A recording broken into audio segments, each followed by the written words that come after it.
Welcome to the Fall 2020 Library of Congress Concert Series and the Jack Digital Residency. My name is Anita Weber, and I'm an archivist in the library's music division. As part of this event, I'd like to take a few minutes to tell you about our Elliott Carter holdings. In 1962, noted American modernist composer Elliott Carter began sending his music manuscripts to the library on a periodic basis. This resulted in what is likely the largest single collection of Carter holograph material available for research in the United States. The library houses over 18,800 pages for some 31 Elliott Carter works dating from 1933 to 1971, thoroughly covering an extremely innovative period in his compositional career. The manuscripts begin with 200 pages of counterpoint exercises from the early 1930s when Carter was studying with renowned French composer, teacher, and conductor Nadia Boulanger in Paris, and end with his 2,400 pages of sketches for his 1971 String Quartet No. 3, which earned Carter his second Pulitzer Prize. The vast majority of our Carter items are sketches.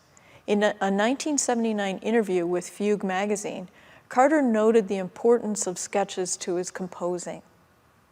"I go along like a mole under the light," Carter says. "I have a general idea of how the piece will go at the beginning, but I don't know what the details are. One of the things that takes me the most time is that I know what the form of the piece should be, and I know what the feeling is. But very often, I'm not able to capture the kind of character I want until I've written a passage over many, many times. My piano concerto, for instance, ends rather quietly and lyrically, yet it contains all the chords that the piano part plays throughout the piece. And to make that all happen took about 50 sketches. I like to sound spontaneous and fresh, but my first sketches are mechanical and dull. They have to be written over and over until they sound spontaneous. It sounds strange, but that's how it is." And indeed, we have over 7,500 pages of sketches associated with this composition. The collection contains choral works, including 1936's Mostellaria Tarantella, Defense of Corinth from 1950, Carter's 1955 revision of Warble for Lilac Time based on Walt Whitman's poem, and his 1938 setting of Emily Dickinson's poem, Heart Not So Heavy as Mine. The library has manuscripts for Carter's two ballets, commissioned by Lincoln Kirstein, Pocahontas in 1936 for Ballet Caravan, and 1947's Minotaur for the Ballet Society.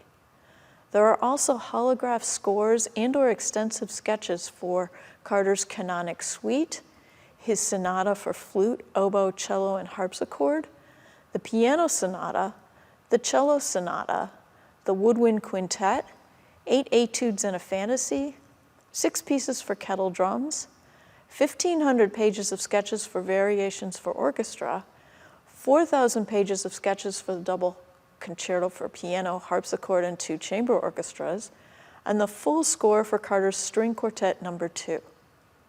Much of this material is available on microfilm.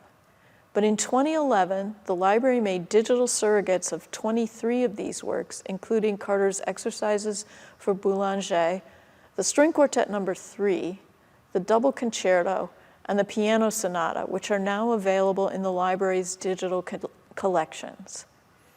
These extensive music manuscripts are complemented by more than 600 programs sent over the years by Carter's wife, Helen. While not comprehensive, these items cover nearly 50 years and trace the performance history of Carter's music between 1936 and 1985. Additionally, a small group of correspondence and ephemeral materials, such as royalty statements, canceled checks, and passports, provide a sense of Carter's business and travel activities. To explore the riches the library has to offer, spend some time with the digital collection. Search the library's catalog for Carter's writings about music, or take a look at the resources we've placed on the Jack Digital Residency site, and enjoy the concert.